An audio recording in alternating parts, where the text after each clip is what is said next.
पर सीएम योगी आदित्यनाथ विश्व दिव्यांग दिवस पर क्या कुछ कह रहे हैं, सुनते हैं। उचित आज के इस कार्यक्रम में मंच पर उपस्थित उत्तर प्रदेश सरकार में मंत्रिमंडल के मेरे सहयोगी, राज्य मंत्री स्वतंत्र प्रभार, दिव्यांगजन और पिछड़ा वर्ग विभाग श्री नरेंद्र कश्यप जी, महापौर लखनऊ श्रीमती सुषमा खरकवाल जी, उत्तर प्रदेश सरकार के पूर्व मंत्री और विधान परिषद सदस्य डॉक्टर महेंद्र सिंह जी, विधान परिषद सदस्य श्री मुकेश शर्मा जी, रामचंद्र प्रधान जी, इंजीनियर अवनीश कुमार सिंह जी, माननीय विधायक डॉक्टर नीरज वोरा जी, श्रीमती जय देवी जी, श्री अमरीश कुमार जी, विभाग के प्रमुख सचिव और अन्य अधिकारीगण और उपस्थित प्रदेश के अलग अलग कोने से आए हुए सभी हमारे दिव्यांगजन बहन और भाइयों और दिव्यांगजनों के लिए, उनके कल्याण के लिए कार्य करने वाले हमारे प्रशासनिक अधिकारीगण, विभिन्न संस्थाओं के संचालक और उपस्थित बहनों और भाइयों, आज विश्व दिव्यांग दिवस है। इस अवसर पर आप सब की उपस्थिति के लिए मैं हृदय से अभिनंदन करते हुए आज देश के प्रथम राष्ट्रपति डॉक्टर राजेंद्र प्रसाद जी की भी पावन जयंती है, उनकी स्मृतियों को भी नमन करते हुए मैं विनम्र श्रद्धांजलि अर्पित करता हूं।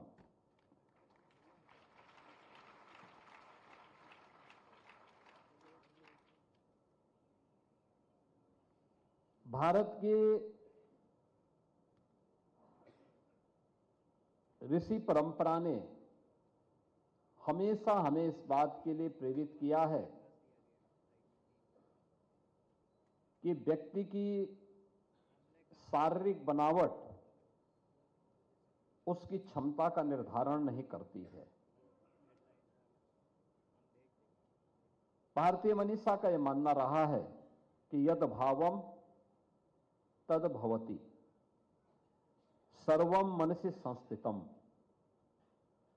यानी वास्तविक शक्ति मन, संकल्प और आत्मबल में है। और भारत ही नहीं, पूरी दुनिया ने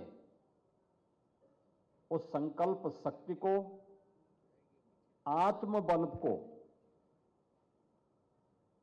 वास्तविक जीवन में, व्यवहारिक जीवन में दिव्यांग जन की सामर्थ्य से उद्घाटित होते हुए देखा है।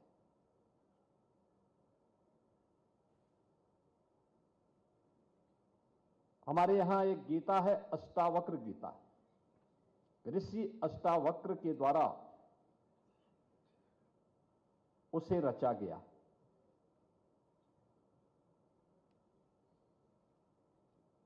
उनके बारे में अनेक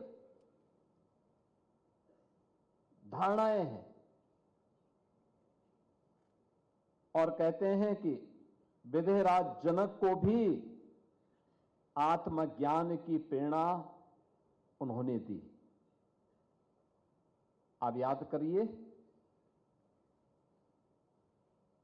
मध्यकाल में संत सूरदास जी इसके उदाहरण हैं।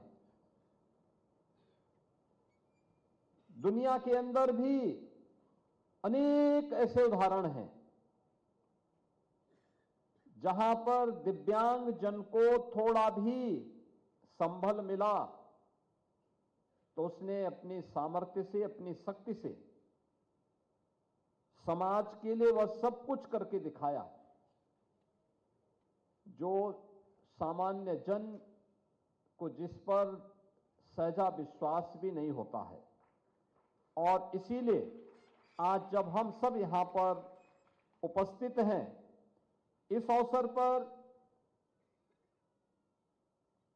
दिव्यांग जन के कल्याण के लिए केंद्र और राज्य सरकार के द्वारा जो कार्यक्रम चलाए जा रहे हैं, यह एक प्लेटफॉर्म के रूप में आपके लिए अत्यंत उपयोगी हो सकता है।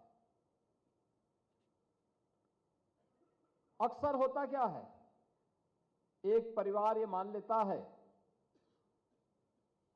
कि अगर उसके परिवार में जाने अनजाने में किन्हीं गलतियों के कारण कोई बच्चा दिव्यांगजन का शिकार होता है, तो स्वाभाविक रूप से परिवार और समाज उसे उपेक्षित सा कर देता है। परिणाम क्या होता है कि बचपन में ध्यान न दे जाने के कारण, समाज का संबल और परिवार का संबल न मिलने के कारण वह उपेक्षा जीवन भर उसके मन को कुंठित करती है। वह लाचार स्थिति में वह बच्चा अपने आप को देखता है। जबकि अगर हम थोड़ा सा संबल दे दें तो बहुत अच्छे परिणाम आ सकते हैं। आपको उत्तर प्रदेश सरकार में ही मैं आपको बताऊं कि हमारे खेल और युवा कल्याण विभाग के जो सचिव हैं, ओलंपिक में मेडल जीते हैं वो ओलंपिक में, और पैरा ओलंपिक की जिस टीम ने देश के लिए पैरा ओलंपिक में सर्वाधिक मेडल जीते हैं, उस टीम का वे भी हिस्सा रहे हैं। आपको अगर देखना है, चित्रकूट में हमारे जो मंडलायुक्त हैं वे दृष्टिबाधित हैं, लेकिन मंडलायुक्त के रूप में वहां कार्य कर रहे हैं। एक आईएएस के रूप में वे भी काम कर रहे हैं। यानी हमारी संकल्प शक्ति और हमारा आत्मबल हमारे द्वारा हमारी सामर्थ्य का उदाहरण प्रस्तुत करते हैं। और इसलिए भारत की मनीषा ने, भारत की ऋषि परंपरा ने कभी भी शारीरिक बनावट को व्यक्ति की सामर्थ्य को आंकने का माध्यम नहीं बनाया। हर व्यक्ति ईश्वरीय कृति है और मनुष्य उस ईश्वर की सर्वश्रेष्ठ कृतियों में से एक है। अगर हम भी हर एक मनुष्य के अंदर, हर एक जीव के अंदर ईश्वर का वास मान करके उसके प्रति सद्भाव और सहानुभूति रखते हुए अपने स्तर पर थोड़ा भी उसके प्रति संबल दें, तो मेरा मानना है कि समाज के सहयोग से एक बड़ी संख्या में जो लोग अपने आप को उपेक्षित पाते हैं, उस उपेक्षित होने के भाव से हम उसे दूर करते हुए उसे भी समाज और राष्ट्र की मुख्य धारा से जोड़ करके उस दिव्यांग जन की सामर्थ्य से, उसकी प्रतिभा से समाज को लाभान्वित कर सकते हैं।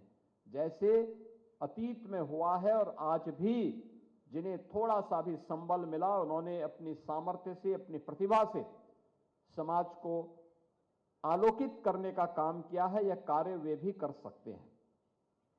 बहनों और भाइयों, आपने देखा होगा कि आदरणीय प्रधानमंत्री जी ने पहले दिव्यांग जन के बारे में लोगों की जो दृष्टि थी उसको बदला है। पहले विकलांग कह करके या कुछ अन्य भाषा का उपयोग करके लोग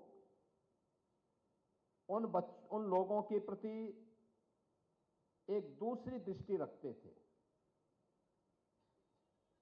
आदरणीय प्रधानमंत्री जी ने देशवासियों के सामने भाव रखा कि नहीं, अगर कहीं अभाव है तो ईश्वर ने उसकी प्रतिपूर्ति भी की है। हो सकता है कि शारीरिक रूप से उसका कोई अंग कमजोर होगा, लेकिन वह मानसिक रूप से परिपक्व है।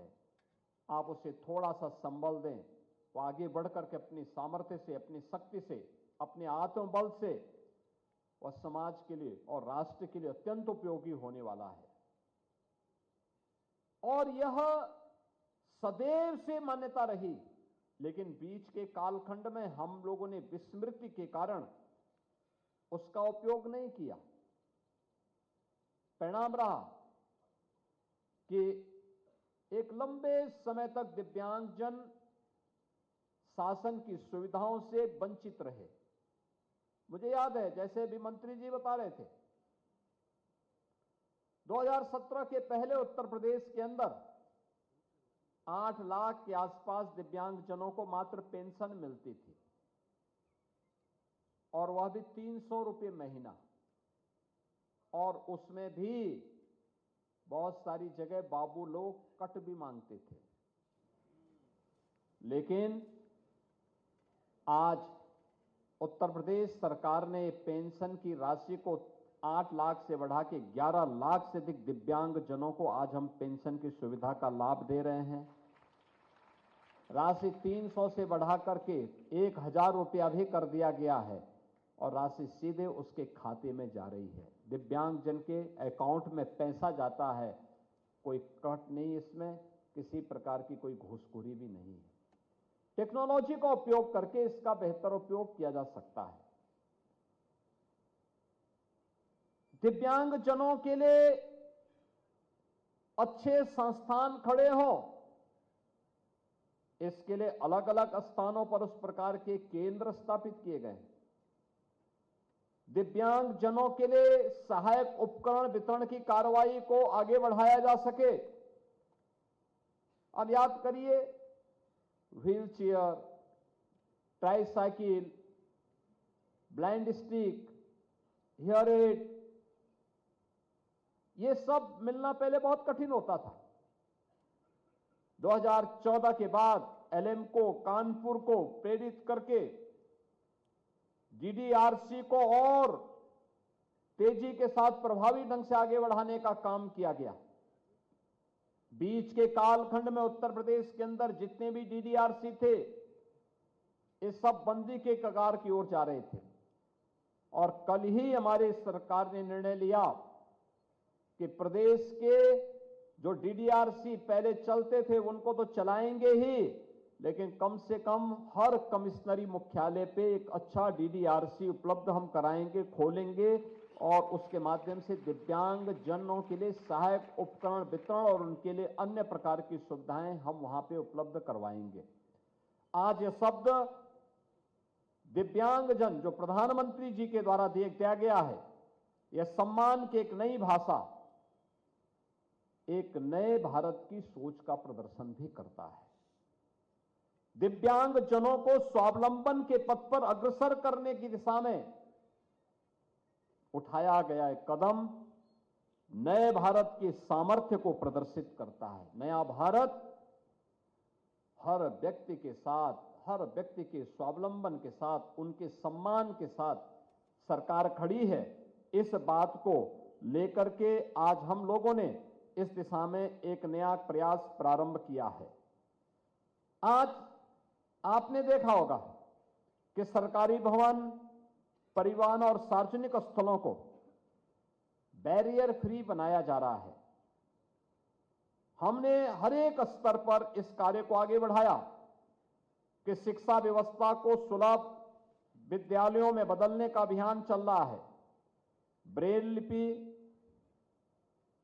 साइलेंस लैंग्वेज, रैंप, छात्रवृत्ति, सहायक उपकरण, निःशुल्क परीक्षण और उनके कौशल विकास के साथ साथ रोजगार और उद्यमिता और सरकारी नौकरियों में भी उन्हें अवसर उपलब्ध हो सके, इसके लिए राज्याधीन सेवाओं में दिव्यांगजन को 4% का आरक्षण की व्यवस्था की गई है। और राज्य के अधीन शिक्षण संस्थानों में दिव्यांगजनों के लिए 5% आरक्षण की व्यवस्था प्रदेश में लागू की गई है। भारत सरकार के जो विशिष्ट दिव्यांगता पहचान पत्र है, इसके पंजीकरण की कार्रवाई को आगे बढ़ाया है और इसमें 16,23,000 से अधिक कार्ड अब तक निर्गत हुए हैं, जिनमें 19,74,000 को अब तक रजिस्टर्ड भी किया गया है। दिव्यांगजनों के साथ साथ कुष्ठावस्था पेंशन की राशि को भी 2,500 से बढ़ा के 3,000 रुपया किया गया है और कृत्रिम अंग और सहायक उपकरण के लिए अनुदान राशि 10,000 से बढ़ा के 15,000, स्मार्टफोन, टैबलेट, डीजे प्लेयर जैसे आधुनिक सहायक सामग्री के लिए भी हम लोगों ने धनराशि उपलब्ध करवाया है। और मुझे बताते हुए प्रसन्नता है कि अब तक हम लोग 3,84,000 से अधिक कृत्रिम अंग उपकरण का कार्य वितरण का काम दिव्यांगजनों को प्रदेश के अंदर कर चुके हैं। प्रदेश के अंदर शल्य चिकित्सा के अनुदान के लिए भी सर्जरी के अनुदान की राशि को 8,000 से बढ़ा के 10,000 करने, कॉन्क्लियर इम्प्लांट योजना के अंतर्गत 6 लाख रुपए का अनुदान हम राज्य सरकार की तरफ से उन परिवारों को देते हैं जहां पे बच्चे यानी जिन्हें मूक बधिर जिन्हें कहते हैं, उनको सुनाई नहीं देता इसलिए बोल नहीं पाते। कॉन्क्लियर इम्प्लांट के लिए सरकार के द्वारा 6 लाख रुपए की राशि दी जाती है और मेरी अपील होगी, बच्चा पैदा होने के बाद से ही अगर हम उसका परीक्षण करना प्रारंभ कर देंगे और 5 वर्ष की उम्र तक अगर हम कॉन्क्लियर इम्प्लांट की कार्रवाई को संपन्न करके उसकी स्पीच थेरेपी के साथ उसे जोड़ देंगे तो बच्चा एकदम अच्छा हो सकता है। मैं भी देख रहा था जिन बच्चों को सफलतापूर्वक यह इम्प्लांट किया गया, मुझे बताते हुए प्रसन्नता है कि इस वर्ष हमने अकेले 108 ऐसे बच्चों पे कॉन्क्लियर इम्प्लांट के लिए धनराशि उपलब्ध करवाई है और अभी भी मैं बाहर उन बच्चों को सम्मानित करके आया हूं। बहुत अच्छा बोल रहे हैं, जैसे मैं बोल रहा हूं ऐसे वे भी वहां पे बोल रहे हैं। मानसिक दिव्यांगजन के लिए बरेली, मेरठ, गोरखपुर और लखनऊ में आश्रय गृह संचालित हैं। प्रत्येक की क्षमता 50 है। चित्रकूट, बांदा में नए केंद्र की प्रक्रिया जारी है और 16 जनपदों में 24 स्वैच्छिक संस्थानों के माध्यम से भी आश्रय गृहों का संचालन हो रहा है। आज के इस अवसर पर विवाह प्रोत्साहन और स्वरोजगार के लिए भी 6,100 से अधिक दिव्यांगजनों को दंपति विवाह प्रोत्साहन पुरस्कार उन्हें दिया जा चुका है और 8,835 दिव्यांगजनों को स्वरोजगार हेतु धनराशि का वितरण भी अब तक प्रदेश में किया गया है।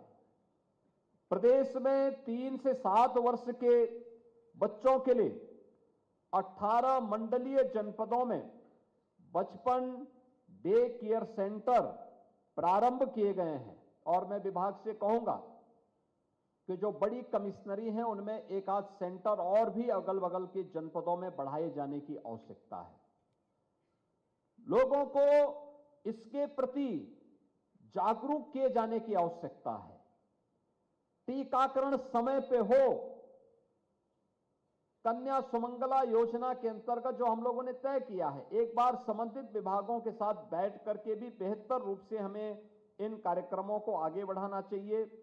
विशेष विद्यालय भी बनाए गए हैं जिसमें शारीरिक रूप से अक्षम बच्चों के लिए प्रयास के नाम पर, मूक बधिर बच्चों के लिए संकेत के नाम पे, मानसिक चुनौती से जूझने वाले बच्चों के लिए ममता के नाम से और दृष्टिबाधित बच्चों के लिए स्पर्श के नाम पर भी संस्थाएं, कुल 21 ऐसे संस्थाएं प्रदेश भर में संचालित हो रही हैं जिनमें 1,488 बच्चे वहां रह करके अध्ययन करते हैं। उनकी सारी सुविधा सरकार उठाती है और सरकार उनका पूरी देखभाल भी वहां पर करती है।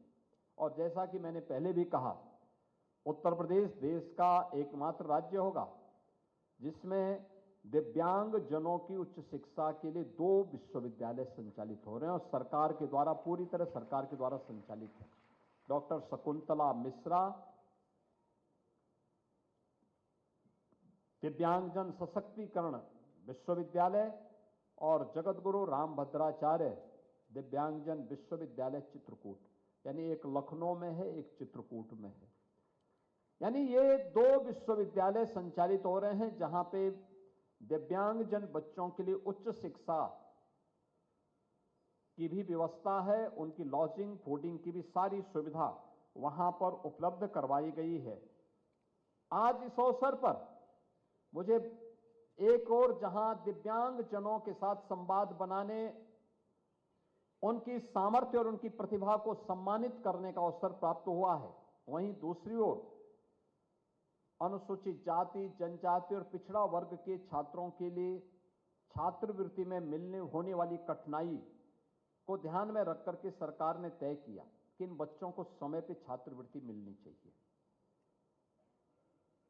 उन बच्चों को समय पे, उन परिवारों को, पिछड़ा वर्ग से जुड़े हुए बच्चों को शादी का अनुदान समय पे उपलब्ध हो जाना चाहिए। यद्यपि मुख्यमंत्री सामूहिक विवाह योजना में हम 1 लाख रुपए तक की सहायता उपलब्ध करवाते हैं, लेकिन इस व्यवस्था के अंतर्गत यह कार्य पहले मार्च तक होता था। हम लोगों ने कहा नहीं, मार्च तक जाने की आवश्यकता नहीं, हमारा प्रयास होना चाहिए जितनी जल्दी एडमिशन होने के एक समय सीमा तय करिए।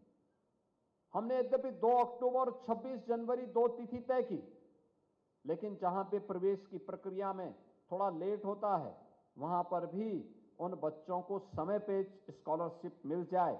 और मुझे बताते हुए प्रसन्नता है कि पिछड़ा वर्ग कल्याण विभाग में 2016-17 तक जो स्कॉलरशिप की जो राशि थी वह मात्र 1,295 करोड़ थी।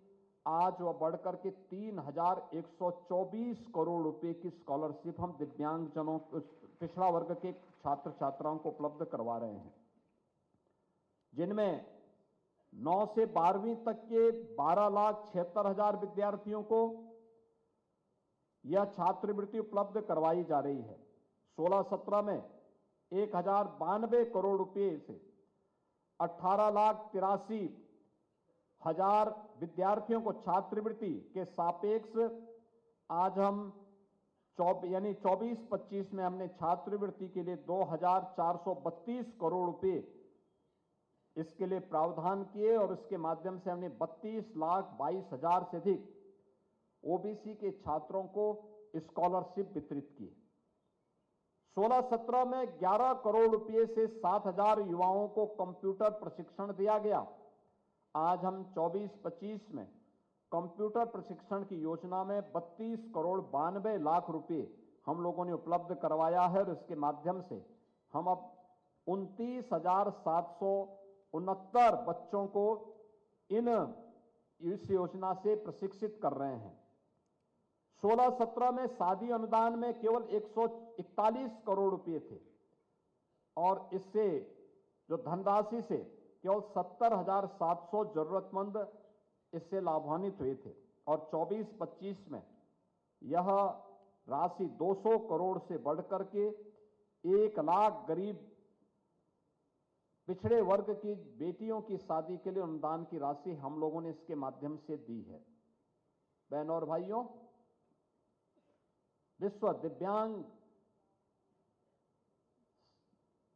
दिवस के अवसर पर मुझे केवल आप सबसे एक बात कहनी है और वह है कि हर छोटा प्रयास एक नया बदलाव ला सकता है, बशर्ते हम संवेदनशील बने, सहायक बने। दिव्यांगजन के लिए बैरियर फ्री इंडिया बनाने में हम अपनी भूमिका का निर्वहन ईमानदारी से करें। दिव्यांगजनों के लिए भी मेरा एक अपील होगी कि आप किसी से कम नहीं हैं। आपकी हिम्मत, आपकी प्रतिभा और आपकी सफलता ही नए भारत की शक्ति है। सरकार और समाज दोनों आपके साथ पूरी मजबूती के साथ खड़ी है। हर प्रकार का सहयोग सरकार आपके साथ मिलकर के करेगी। इस विश्वास के साथ मैं आज के इस अवसर पर आप सबके प्रति अपनी शुभकामनाएं देता हूं। विश्वास करता हूं कि शासन की योजनाओं का लाभ आपको प्राप्त हो। विभाग के माध्यम से जो प्रयास आगे बढ़े हैं, इसको और तीव्र गति से हम आगे बढ़ाने में पूरी ताकत लगा दें और जहां भी जो भी सुविधाओं की आवश्यकता होगी, आज आदरणीय प्रधानमंत्री जी की अनुकंपा से हमारे पास धनराशि की कमी नहीं। सरकार हर स्तर पर आपके साथ, आपके संबल के लिए खड़ी है। इस विश्वास के साथ आप सबके प्रति मैं अपनी शुभकामनाएं देता हूं। भारत के प्रथम राष्ट्रपति, भारत के संविधान सभा के अध्यक्ष डॉक्टर राजेंद्र प्रसाद जी को उनकी पावन जयंती के अवसर पर उनकी स्मृतियों को नमन करते हुए विनम्र श्रद्धांजलि भी अर्पित करता हूं। धन्यवाद। जय हिंद।